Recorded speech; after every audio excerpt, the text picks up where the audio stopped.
तो आयोजक ने कोई घोषणा नहीं की गुप्त दान है। तो मन नहीं माना तो आयोजक से बोले कह दो कि जिन्होंने एक सज्जन ने गुप्त दान दिया है। कह दिया उसने, फिर भी संतोष नहीं हुआ। बोले ये और कह दो कि जिन्होंने गुप्त दान दिया वो मंच पे ही बैठे हैं। उसने कहा मंच पे ही बैठे। तो बोले नहीं, ऐसे कहो कि इस मंच पे बाईं तरफ तीसरे नंबर पर बैठे हैं, ये गुप्त दान। खैर घोषणा करके गए। दूसरे दिन लोग उनके घर गए, उन्होंने चेक दे दिया, हाँ जाओ। बैंक में गए, बैंक वाले ने मना किया, मिल ही नहीं सकता। क्यों? बोले इसमें हस्ताक्षर तो है ही नहीं। तो लौट कर आए कि आपने हस्ताक्षर नहीं किया। बोले वाह, गुप्त दान में कहीं नाम लिखा जाता है। अब बोलो, एक जगह सेवा कार्य की दृष्टि से आयोजन हुआ।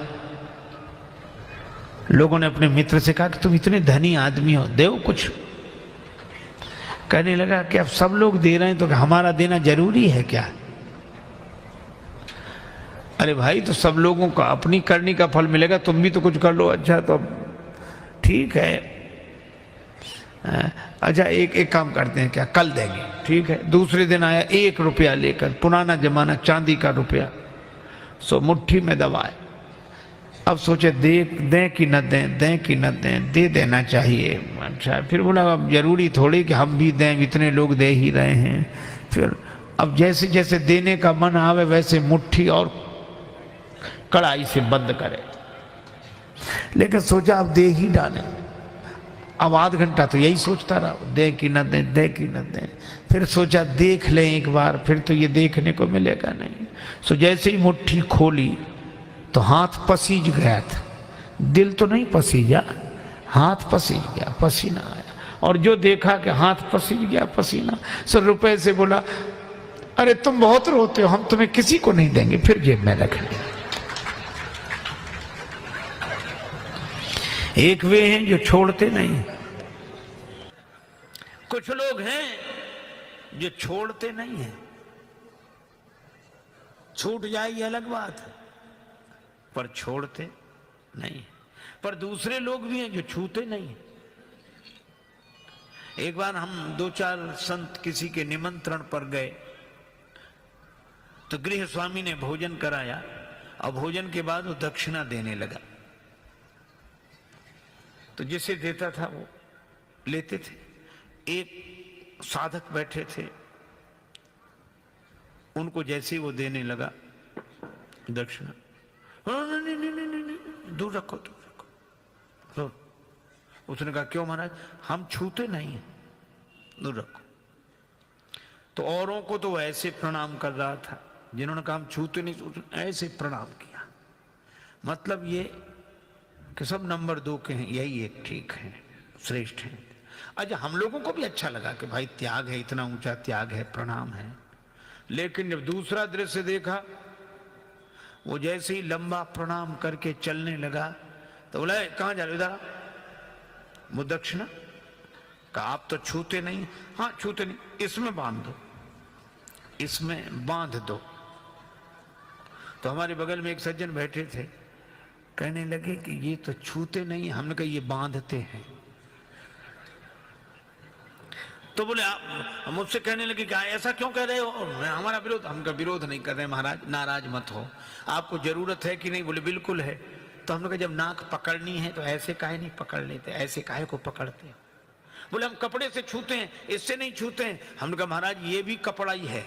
वासांस जीर्णानि यथा विहाय नवानि गृह्णाति नरोपराणि। हमारे गुरुदेव कहते थे है भूत पांचों का बना, यह वस्त्र सुंदर आपका, बनता बिगड़ता है यही नहीं, कुछ बिगड़ता आपका। और हम लोग भी जाते नहीं हैं कोई दुनिया से दूर चल के, मिलते हैं सब यहीं पर कपड़े बदल बदल के। ये कपड़ा ही है, उसमें क्या है? लेकिन केवल वाह के लिए कि लोग कहें वाह इन्होंने छुआ नहीं लेकिन ले तो लिया। तो 2 अतियां दिखाई देती हैं समाज में। कुछ लोग छोड़ते नहीं हैं, कुछ लोग छूते नहीं हैं। और मैं आपको बताऊं, चाहे दंभ हो और चाहे लोभ हो, दोनों जहां रहेंगे वहां सुंदर कांड नहीं होगा। सुंदर कांड तो तब होगा जब हनुमंत कथा से हम प्रेरणा लेंगे कि धन के साथ कैसा व्यवहार करना चाहिए। और हनुमान जी ने क्या किया?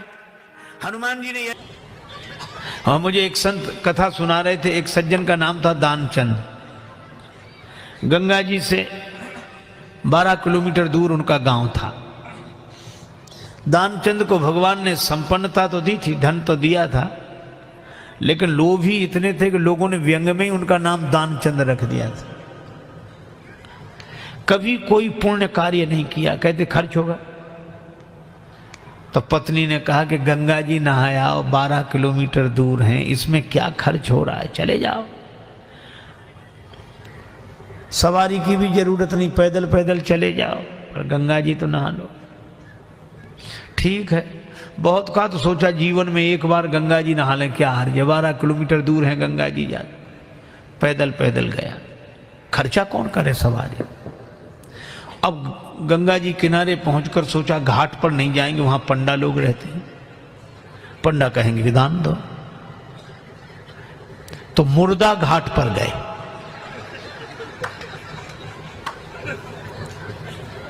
मुर्दा घाट तो खाली रहता, कभी कभी कभी कभी दुनिया में अपने घर में कोई सीट खाली करता है तो मुर्दा घाट भरता है, बाकी तो खाली है। सोचा ये ठीक, न पंडा का झंझट, न दान का, न पुण्य का। गए सो कपड़े उतारे, इधर उधर देखा कोई नहीं है, सोचा डुबकी लगा ले। सो जैसे ही प्रवेश किया डुबकी लगाई। अब कथा बड़ी सुंदर है। भगवान को हंसी लगी कि इतना लोभी आदमी नहीं देखा। तो भगवान ने सोचा कि चलो आज हम इसको छकाते हैं। तो दानचंद ने देखा इधर उधर कोई नहीं था, पर गंगा जी में जैसे ही डुबकी लगा के और बाहर निकले, वैसे ही पंडा के रूप में भगवान उपस्थित। यजमान की जय हो।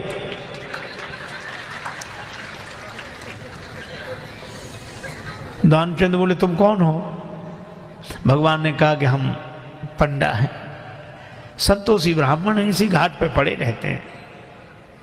दानचंद बोले मुर्दा घाट भी नहीं छोड़ा। पंडा जी बोले हम संतोषी ब्राह्मण हैं और घाट पर तो और पंडा लोग रहते हैं, हम तो यहीं पड़े रहते हैं, और हम हमारे लिए कोई ना कोई आप जैसा यजमान आ जाता, एक एक वर्ष तक का खाने पीने का इंतजाम कर देता है। दानचंद बोले एक एक वर्ष इंतजाम?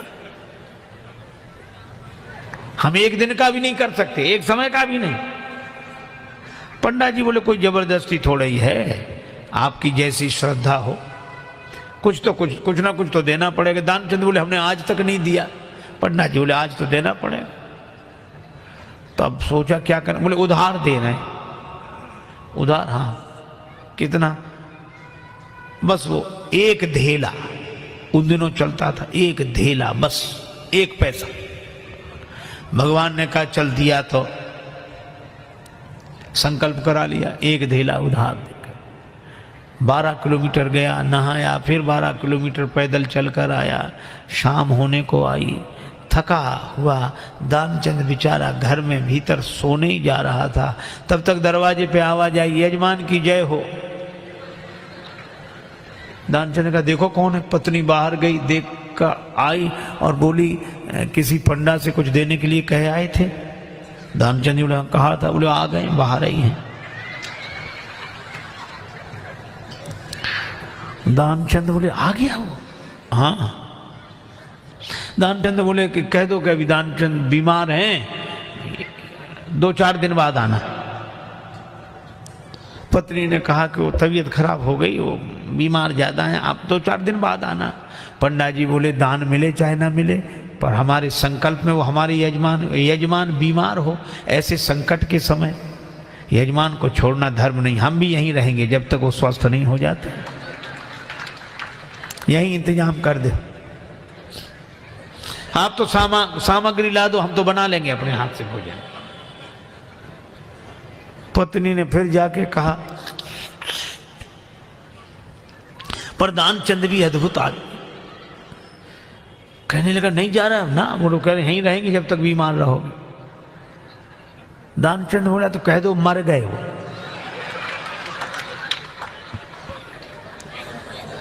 तो ये ऐसे कैसे कह दें? दानचंद बोले तुम कह दो हम श्वास रोके पड़े रहेंगे। पत्नी ने झूठे जाकर रोते हुए अभी अभी चले गए, समाप्त। पंडा जी बोले चले गए, मर गए? अरे राम राम, लेकिन यजमान का जब तक अंतिम संस्कार न हो जाए हम कैसे जा सकते? और तुम कहां बुलाती फिरोगी लोगों को, गांव इतना बड़ा, हम ही सबको खबर किए देते हैं।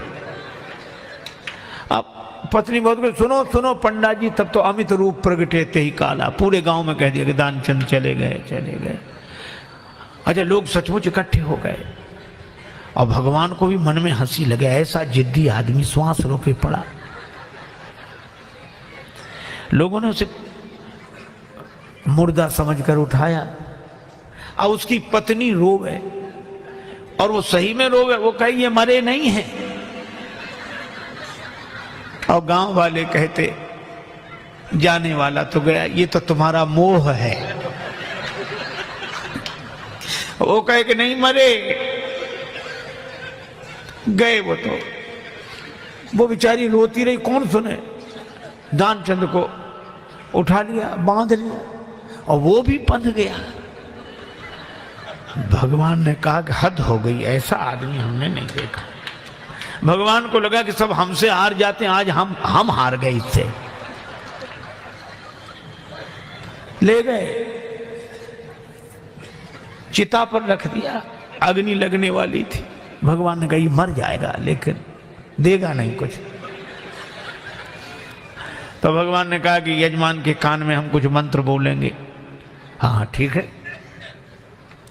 सो भगवान ने कान में कहा, आया हूं बैकुंठ से तुम हित नाता जोड़। भगवान ने कहा कि हम हार गए, हम भगवान हैं, बैकुंठ से आए, तुमसे नाता हमने जोड़ा। सो पंडा ने जो कहा कि आया हूं बैकुंठ से तुम हित नाता जोड़, तो दानचंद ने सोचा ये तो भगवान है। सो आंख खोली, और जो आंख खोली तो वही पंडा, और जो पंडा को देखा तो फिर आंख बंद कर ली।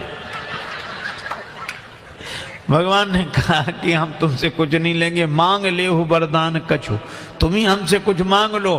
तो दानचंद क्या बोला? बोले धेला दीजिए छोड़, बस वही छोड़ दो और कुछ नहीं चाहिए। अब बोलो,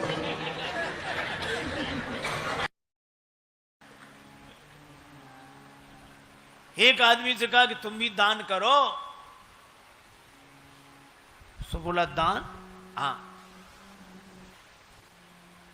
सब दे रहे हैं, हमारा देना कोई जरूरी है क्या? नहीं नहीं,